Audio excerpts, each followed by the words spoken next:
everyone, welcome back to my channel. Today I'm going to be trying something a little bit different. I'm going to be coaching a player. So basically, this player submits some battles to me, and I'm just going to watch them and try to give my honest feedback and give the best advice I possibly can. Now, I did intend at first for this series to be a little bit funny and I could make some jokes, but I really think this player needs help, and I also don't want to come across as a jerk in the first video. So we're just going to try our best to help this player out.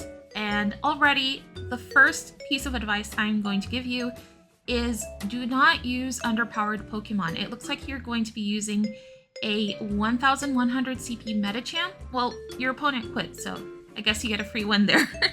Congrats. Okay, so I'm going to give you some suggestions for Pokemon that you can use that will be easy for you to build. I am assuming that you are a new player, and there are definitely some options for you that are going to be a lot better than what you've chosen for your team. But team composition wise, you have Medicham on the lead, and then you have two Pokemon that are going to be weak to fighters in the back. So you have the anti-fighter lead, and then you have a normal type and a steel type in the back. So I would say the team is pretty balanced. So I think you have maybe team building down. You understand that you have two Pokemon that are going to be weak to fighting in the back, so you need an answer in the lead. And I am assuming that you're using Snorlax as a safe swap. However, here, I'm curious why you didn't swap into that Ferrothorn, because Ferrothorn, remember, is steel typing, and Ferrothorn is going to be resisting everything from Clefable. Clefable has nothing that it can throw against Ferrothorn that is even going to do neutral damage. Like the Meteor Mash is going to be resisted, Psychic is going to be resisted, Moonblast and Dazzling Gleam, all resisted. Alright, it looks like your opponent goes ahead and uses both shields on the Clefable, which is going to be really good for you. And I don't know if we reach another Body Slam. You do. Okay, that's good. So you are going to be able to take the Clefable out. Otherwise, you would have lost the switch in because the Clefable's charms were absolutely chunking. But at least you were able to win that. And it looks like your opponent is going to have a Venusaur in the back, and here's another point that I want to make. Do not run Pokemon with single moves. Again, there are other Pokemon that are going to have really cheap second fast moves. If Stardust is an issue for you, or Candy, there are Pokemon that are really easy to build. And actually, let's just go over those. Alright, so in place of Medicham, I would say try to build an Annihilate. Annihilate is a little bit expensive with the candies. It doesn't require any XL candies at least. And the second move is going to be 50,000 Stardust. So if you can get the candies for the Annihilate, I would highly recommend that over Medicham. So when you see those Vankeys in the wild, make sure to pine up them. You need every single one you can get to make that Annihilate. Also, Annihilate is going to be a lot more meta than Medicham currently is. Medicham used to be one of the best Pokemon in GBL, but it's fallen out of the meta because of how many flyers are in the meta now and how many fairy types are getting a lot stronger. So I wouldn't recommend using the Medicham there.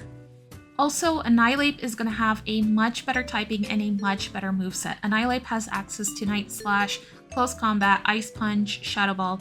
So whatever you're seeing when you're playing your games, you can basically customize your Annihilate with whatever moveset you think will do well.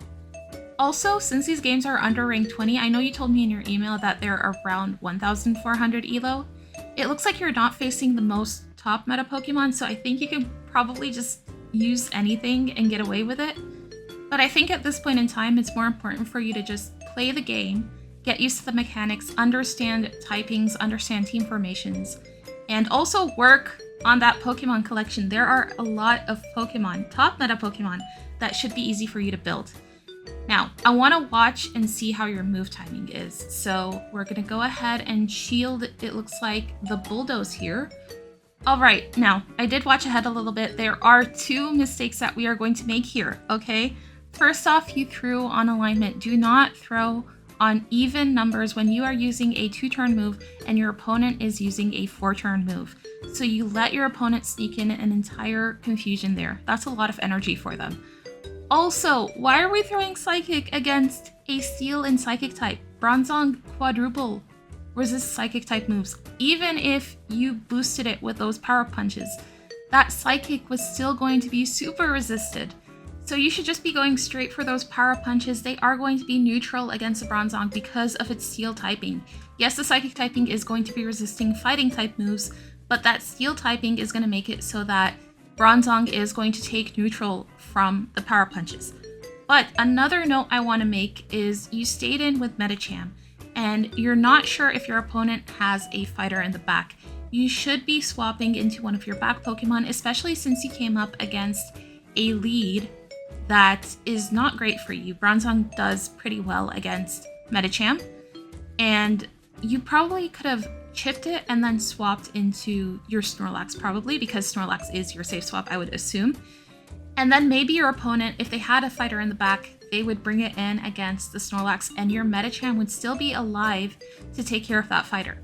Now your Medicham is gone. You have two Pokemon that are going to be weak to fighters, and you just have to hope that they don't have a fighter in the back. It looks like they don't. Again, this is really low elo, so I guess team compositions don't really matter in this elo.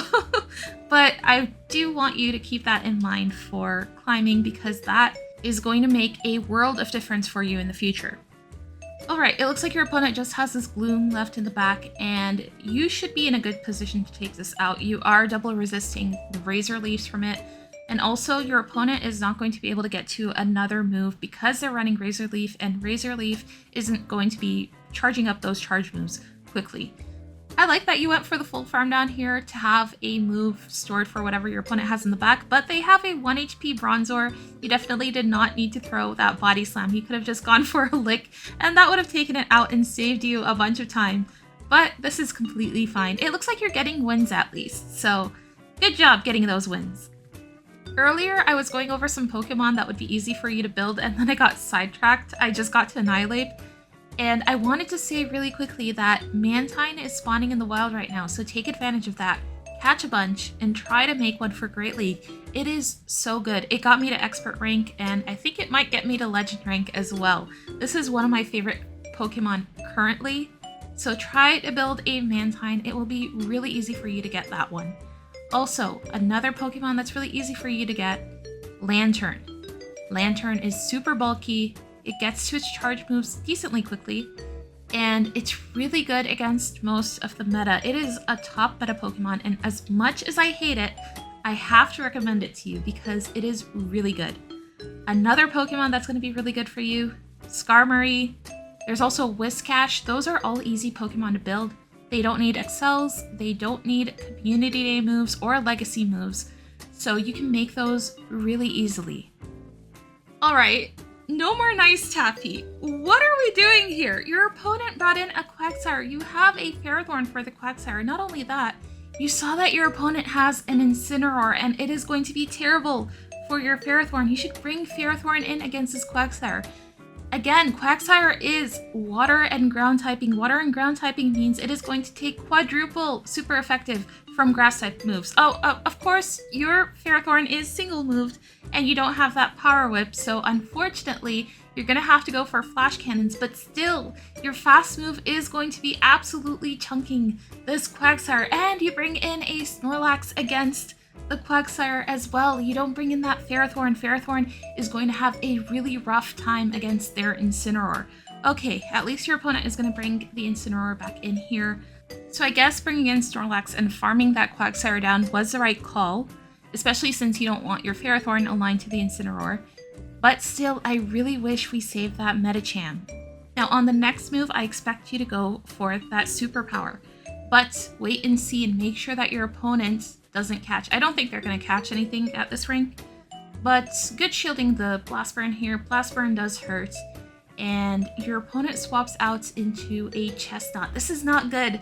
This is where we should have saved that Medicham. Chestnut is going to be doing super effective with the superpower if they have the superpower, but I guess in your rank, people are allergic to second moving their Pokemon. I would be so surprised if this Chestnut is single moved, because a second move on a Chestnut is very cheap, and they let you get to the flash cannon, so I guess they didn't have that superpower. Okay, you got really lucky, buddy. You got really lucky. You should have lost this. But of course, the Incineroar is going to come back in and take you out with a Blast Burn. But I like that you swapped out with Energy on your Snorlax. That means I really hope you go for the superpower here. Okay, good. Good. I was worried you were going to go for Body Slam against this Incineroar, but this should be enough to take the Incineroar out. Nice. I guess well played. Good job. You're doing great. Alrighty, let's just move on to the next game. It looks like you are going to be up against someone called Boosted Nacho, very creative username, and they are going to be leading a Breloom. This is where you want to see it. Keep your Medicham in against this. Now, I want to see how your move timing is here, because if you do 5 and you throw the Power Punch immediately, you give your opponent 2 free turns. You're using Counter, which is a 2-turn fast move. Your opponent is using Bullet Seed, which is the wrong move, by the way, on Breloom. They're supposed to be running Counter as well, but Bullet Seed is a 3-turn move, so you should be throwing after 7 counters. And oh my goodness, that Seed Bomb did so much damage. This is why we don't run underpowered Pokemon. If you can, try to get Pokemon that you can power up. Do not make these Pokemon that are going to be out of your reach. Alright, back to fast move timing. Just for reference, for good timing, when you're using a 2-turn move and your opponent is using a 3-turn move, it is 1, 4, 7, 10. This means you do 1, 4, 7, or 10 counters before throwing your charged move, okay? If you throw at any other time, you risk giving your opponent free energy, and you don't want to do that because sometimes it would mean that your opponent would get to a game-changing charge move, and they could flip a game in their favor. Now keep in mind, this number is going to change for every fast move, so I would highly recommend looking up a fast move timing chart online, because I'm not going to be able to go over every scenario with you in this video. So in your free time, if you can just look up online, there's so many out there. A fast move timing chart for Pokemon Go, it will help you so much, but this is a little more advanced. Right now, let's just focus on knowing our typings and team composition, and also let's get those Pokemon, because we really need more Pokemon. And your opponent's going to be using a Misdreavus, which is super spicy and very interesting. Oh, you're going to go for a Body Slam? I mean, you have Body Slam and Superpower. They're both double resisted by this, so yeah, I guess you had no option there. Also, I guess staying in with Snorlax is the right move. You can do super effective with the Licks, and also you're going to be resisting everything from this Misdreavus. I think it might have access to other moves. I'm not sure. No one ever uses this in the ranks that I play in, so I have no way of knowing unless I open PvPoke right now and look up what moves this thing has. Yep, it looks like it just has a Ghost type move, and Snorlax is going to be resisting that a lot. So you're able to lick it down, and then you have so much energy for the Bug and Ground type that they have in the back. It looks like they have a Wormadam, and they had a move stored, so you're not going to be able to take it out. I think they're going to take you out here with a Psybeam. Very interesting. But your Ferrothorn's going to be fine here. You can go for a full Bullet Seed down, and I think they're running a single moved Wormadam as well. So the Psybeam is going to be resisted again because Ferrothorn is Steel typing, and Steel typing resists Psychic type moves. Alright, you're able to take that one, and it looks like you got a 5-0, so really nice job. But we are going to have to work on building meta teams for you, and the meta teams are going to be... Oh wow, you have a really nice win rate actually, so I wonder if you've been using the same team the whole time, or if you've had success with some other teams perhaps. But I would say the main things to work on are knowing when to switch out, because there were some scenarios where you should have swapped and you didn't. And fast move optimization is another one. And then also just work on that Pokemon roster of yours, because once you have a nice selection of Pokemon, you'll be able to build much more balanced teams, much more meta teams, as I said earlier. Oh, and please double move your Pokemon. Do not run single moved Pokemon. Now, I'm just going to leave you with some team suggestions here on the screen. These should be easy Pokemon for you to get, and I would highly recommend trying some out, and let me know if you do try them out and if they work out for you. But that brings us to the end of the video. Huge thank you to Space Ox for submitting these battles, and remember, if you guys want me to coach you, I am accepting submissions. The email that I'm accepting the videos on is in the description of my video.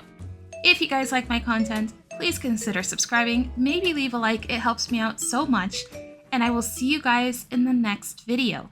Bye bye!